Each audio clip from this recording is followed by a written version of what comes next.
More and more people travelled on the Fat Controller's railway. Everyone had to work very hard indeed. The trucks complained bitterly, but then trucks always do, and no one takes much notice. Dirty trucks, dirty sidings, bleh, groaned James. That's enough complaining, said the Fat Controller. You'll be pleased to know that a new goods engine will arrive from Scotland tomorrow. The Fat Controller stared. Did you say 2 engines, Inspector? Yes, sir. Then send the other one back at once. I can't, sir. The 2 engines are exactly alike and have no numbers. They say they lost them on the way. The Fat Controller seized his hat. We'll soon settle that nonsense. The 2 engines greeted him cheerfully. I hear you've lost your numbers. They may have slyly slipped off, sir. You know how it is. The engines spoke in chorus. And what are your names? Donald and Douglas, sir. Good, he said. Then your controller can tell me which of you is which. He doesn't know our names, sir. How could he? We only gave ourselves names when we lost our numbers. One of you, said the Fat Controller, is playing truant. I shall find him out and send him home.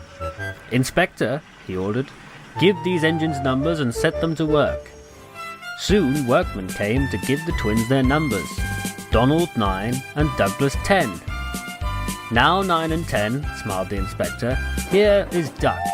He'll show you round before you start work. The twins enjoyed themselves and were soon friends with Duck. We like it fine here, said Donald. That's good, smiled Duck. But take my advice. Watch out for Gordon, Henry and James. They're sure to try some nonsense. Dinna fesh yourself. We'll soon settle them. Donald and Douglas had deep-toned whistles. They sound like buses, said Gordon. Or ships, sniggered Henry. Tugboat Annie, laughed Gordon. Ha ha ha. Donald and Douglas cruised quietly up. You wouldn't be making fun of us now, would ye? Asked Donald. Gordon and Henry jumped. No, certainly not. That's fine, said Douglas. Now just mind the both of ye, and keep it that way. That was the way Gordon and Henry kept it. Every day, punctually at 3:30, Gordon steams in with the express. There's also a special coach for passengers travelling to places on Thomas's branch line. Thomas is very proud of his special coach. One afternoon, Douglas helped Duck in the yard, while Donald waited to take a goods train to the other end of the line. As Duck was busy arranging Donald's trucks, Douglas offered to take away Gordon's coaches. Douglas was enjoying himself when an awful thought struck him. I hope the Fat Controller doesn't find out I shouldn't be here. I couldn't abide going back. He worried so much over this that he forgot about Thomas's special coach. He pushed it with the others into the carriage siding, then steamed off to join Donald at the water column.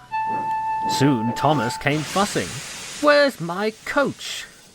Coach? What coach? My special coach that Gordon brings for me. It's gone. I must find it. And he hurried away. Oh, sakes, cried Douglas. I must have stowed away the special coach with the others. A mob of angry passengers erupted from the siding.